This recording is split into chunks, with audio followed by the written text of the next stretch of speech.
So for today's video vlog nga mga sir, ay dumayo tayo ngayon dito sa Barangay Salapungan, Tarlac City. At nandito nga po tayo sa RM Mendoza Brothers Muffler. Ayan, ito po yung shop nila, along the highway lang po ito.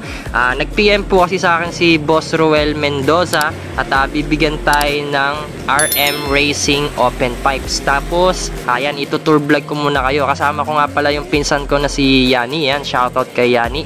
Galing pa pala tayo ng Paniki, Tarlac. At ito nga po, marami po kayong pagpipilian ng mga tambutso dito mga sir. So meron mga pang 2-stroke, mga pang chicken pipe. Ayan, kung gusto po ninyo ng mga malulutong at kung gusto ninyo magpakalkal, punta lang po kayo dito. So ganito po yung ibibigay sa atin ni Boss Roel Mendoza.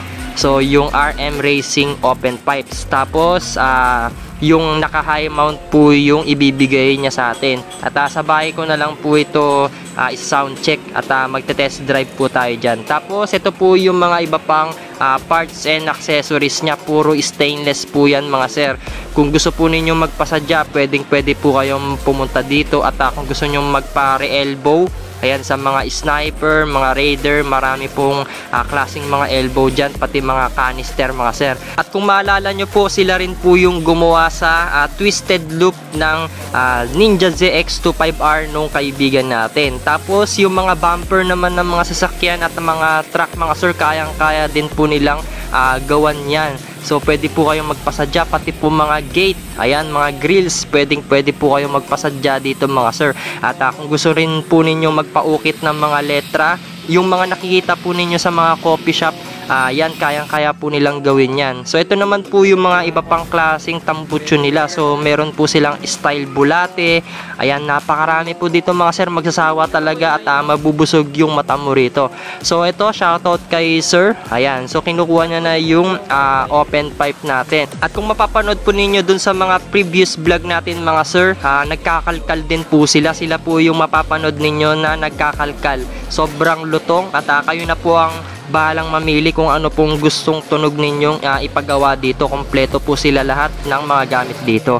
At nung nakauwi na nga tayo mga sir, ito na po yung itsura ng RM Racing Pipes. So high mount elbow na po ito. Ayan, so ilalagay natin siya dito sa Honda TMX 125 Alpha.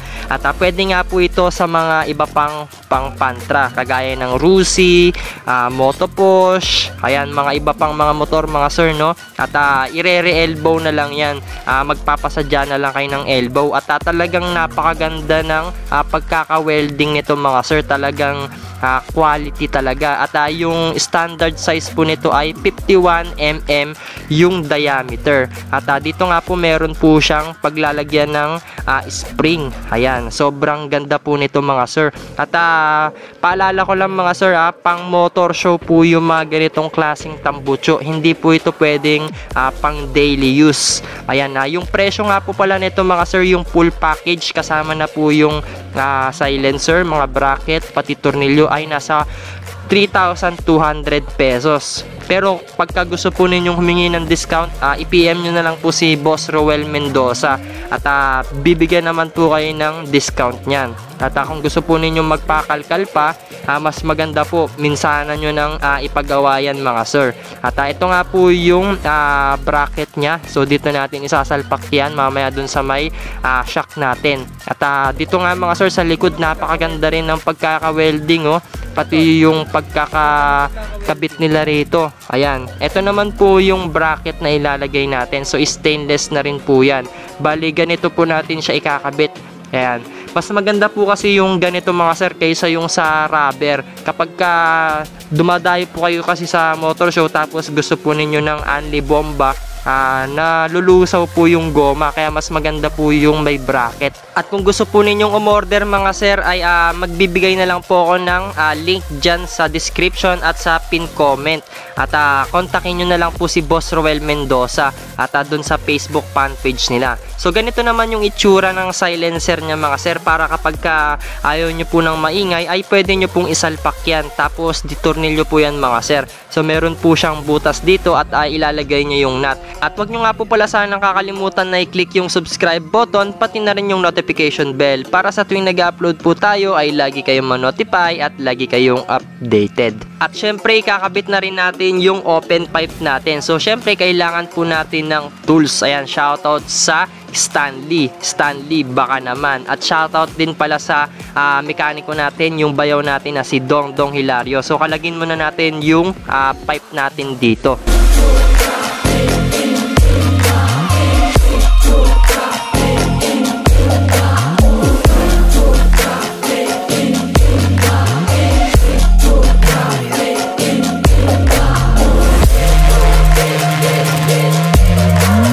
Pagkatapos na nga natin makalagay yung tambutso natin, ay unahin muna natin ikabit itong elbow natin. So ipailalim nyo lang po yan sa foot peg natin, tapos ilagay nyo lang po yan sa makina natin. At yung lock nya nga po rito, kailangan nga po maayos yung pagkakabit natin. So kailangan nyo lang po dyan ng size 10 na open wrench. So para hindi po kayo mahirapan at madali nyo pong makabit yan.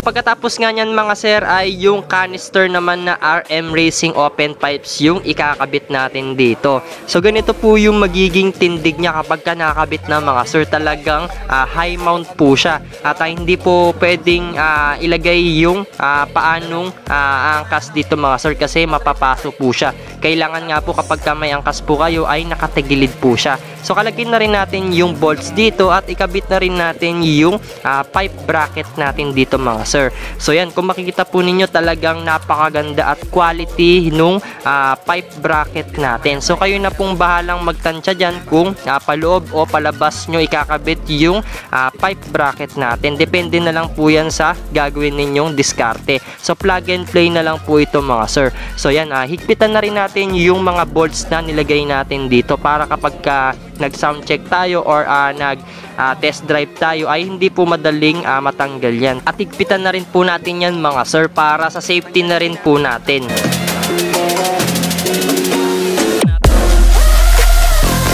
At ito nga mga sir, papaganahin muna natin yung motor. Titignan natin kung may singaw yung tambutso.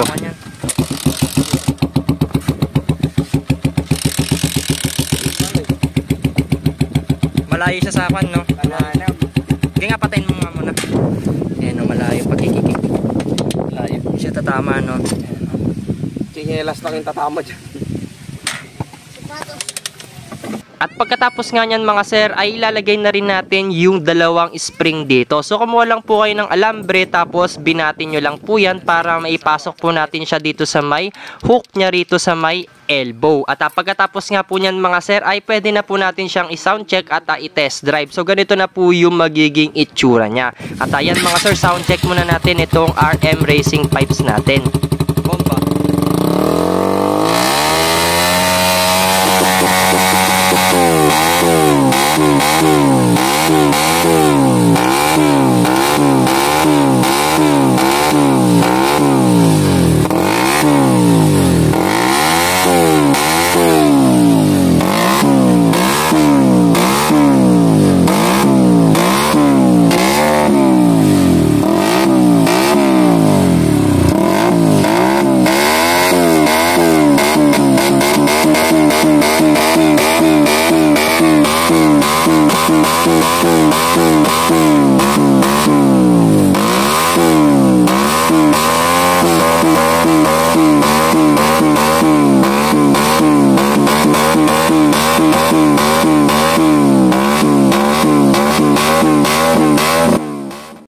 At may nakalimutan lang tayong ikabit dito. So wag po ninyong kakalimutan na ikabit yung nut po dito sa may ehe. So pwede pong mag-cause yan ng aksidente kapag nakalimutan nyo pong ikabit yung nut dito sa may ehe natin. So kailangan nga po maigpit na maigpit po yan mga sir para kapag mabilis po tayo ay hindi po kakalas yung ehe dito at hindi po mahati yan sa dalawa. So pwede pa po kasi kayong maaksidente kapag nakalimutan nyo pong ikabit yan. So ganito po yung naging itsura nung elbow. So nag brownish po siya. So medyo nasusunog na po siya. So normal lang po yan mga sir. At pagkatapos nga rito ay magte-test drive na po tayo. At baka magtaka po kayo, ganyan po yung itsura kapag may angkas po kayo. So dapat ganyan po, nakatagilid po siya para hindi po siya mapasok dito sa may tambutso natin.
At pagkatapos nga po niyan mga sir ay susubukan naman natin ilagay yung silencer niya dito. So tignan natin kung ano naman yung tunog niya dito. At kung mapapansin nga ninyo mga sir ay mahaba po yung tornilyo natin. So nawala ko kasi yung binigay ni Boss Roel Mendoza. So magdi-DIY muna tayo. So hanap na lang po kayo nung maliit kapag nawala nyo po yan mga sir.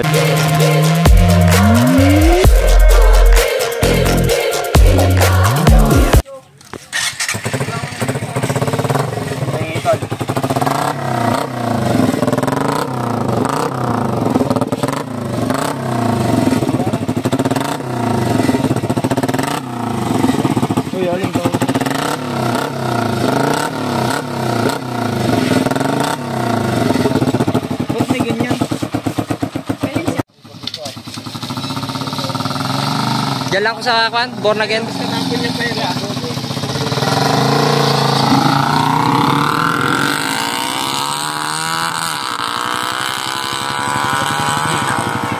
Maingay pa rin.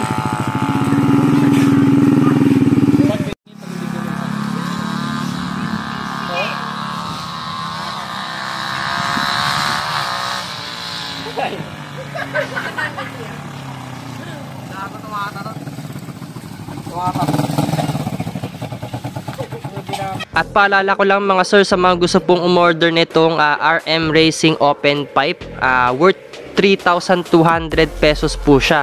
Full exhaust na po ito. May kasama na po siyang silencer, bracket, at yung elbow and canister mga sir. So kapag naka high mount na elbow lang po yung bibilin ninyo ay ang presyo niya po mga sir ay nasa 2,000. At yung standard size naman po ay nasa 1.8. And then kapag ka-canister naman po ay nasa 1,500 po siya mga sir. So screen type na po ito at napakaganda ng tunog at napakalutong. Perfect po ito kapag nagmo-motor show po kayo. At sa mga gusto pong bumili, mag-iwan na lang po ako ng contact number dyan ni Boss Roel Mendoza, pati yung Facebook page niya. Pwede rin po kayong magsadya mismo sa shop nila para makahingi po kayo ng discount mga sir. At dito na nga po magtatapos yung video vlog natin ng pag sound check and installation sa RM Racing Pipes ng RM Mendoza Muffler. So maraming salamat sa sponsor, Boss Roel Mendoza. At dito na nga po magtatapos ang lahat, and thanks for watching.